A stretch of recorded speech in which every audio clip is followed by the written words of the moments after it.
Halo semuanya, pernah nggak sih dengar frasa Deo volente? Mungkin kedengarannya agak klasik atau kuno ya, tapi frasa Latin yang sederhana ini ternyata punya kekuatan yang luar biasa buat mengubah cara kita mandang rencana, ambisi, bahkan ya seluruh hidup kita. Yuk kita coba bedah bareng-bareng apa sih artinya? Pasti kita semua pernah kan ngerasain ini?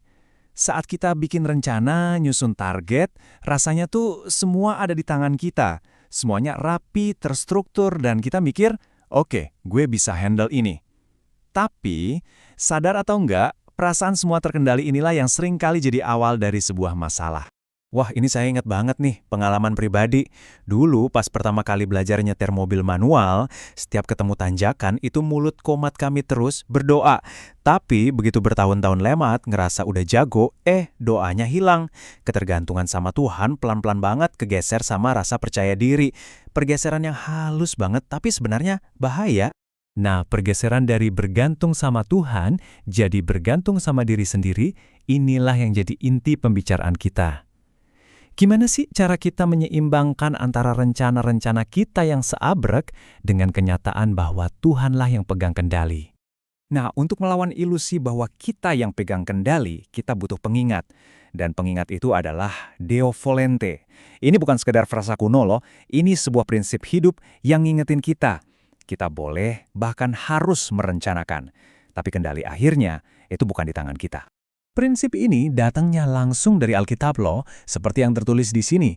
Ayat ini ditulis untuk, ya bisa dibilang nyentil orang-orang yang bikin rencana dengan pedenya, seolah-olah masa depan itu punya mereka, seolah-olah mereka bisa atur semuanya sendiri. Lihat deh, mereka ini udah nyusun semuanya dengan begitu pasti. Kapan berangkat, kemana, berapa lama mau ngapain, sampai hasilnya pun udah dipatok, pasti untung. Sekali lagi ya, yang jadi masalah itu bukan rencananya. Bikin rencana itu bagus kok. Yang keliru tuh sikap hatinya. Sikap yang ngerasa bisa ngontrol masa depan tanpa perlu melibatkan Tuhan sama sekali. Nah, untuk melawan kesombongan semacam ini, Alkitab ngasih kita sebuah gambaran yang kuat banget deh soal realitas hidup kita. Sebuah metafora sederhana tapi dalam banget buat menumbuhkan kerendahan hati.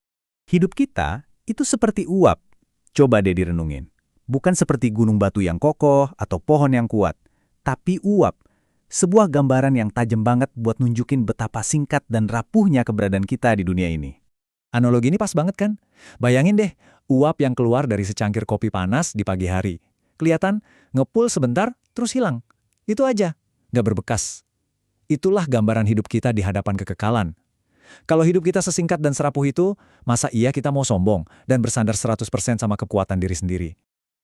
Tapi penting banget nih buat dicatat. Deo volente atau jika Tuhan menghendaki itu bukan sikap pasrah buta atau fatalisme ya. Beda banget. Kalau fatalisme itu pasif, nyerah gitu aja sama takdir. Ya udahlah mau gimana lagi. Sebaliknya, Deo volente itu aktif. Kita tetap kerja keras, kita tetap bikin rencana sebaik mungkin, tapi kita melakukannya sambil percaya penuh sama Tuhan yang pegang kendali akhir.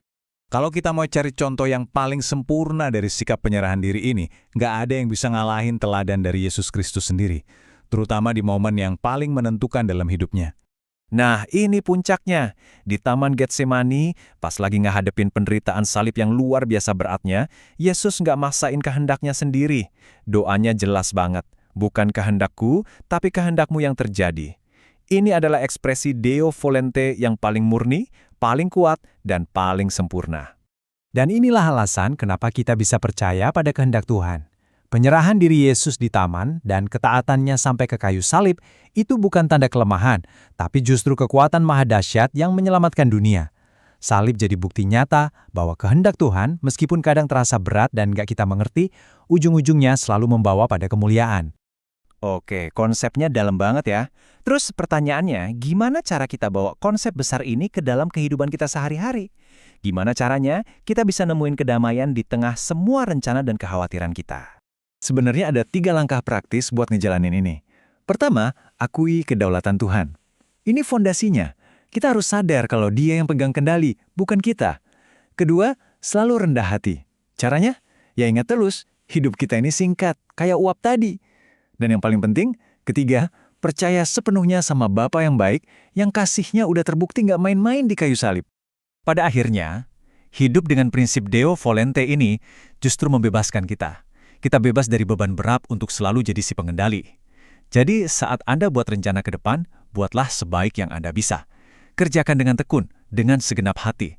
Tapi di ujung semua itu, serahkan hasilnya sambil berbisik, Deo Volente, jika Tuhan mengendaki.